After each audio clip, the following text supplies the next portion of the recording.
Welcome back. Today, we're diving into the world of Android emulators perfect for school Chromebooks. As gaming becomes more popular on these devices, we're here to find the best options for you. Before we jump into our top picks, let's discuss what makes an emulator suitable for gaming on school Chromebooks. We're looking for performance, compatibility, and ease of use.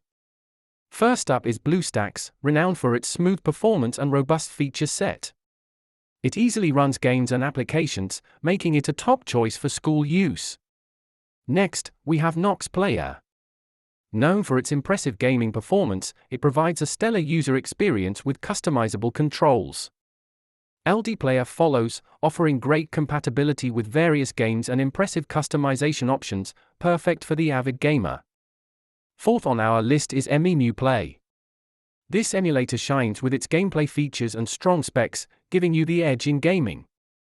Last but not least, we have Game Loop, designed specifically for gaming. It focuses on optimization and ease of use, making gaming a breeze. Let's take a quick look at how these emulators stack up against each other. From performance to features, here's a side-by-side evaluation. In conclusion, whether you need gameplay features, customizability, or performance, these emulators have something for every gamer using school Chromebooks. Try out these emulators and let us know your experiences. Did we miss your favorite? Comment below.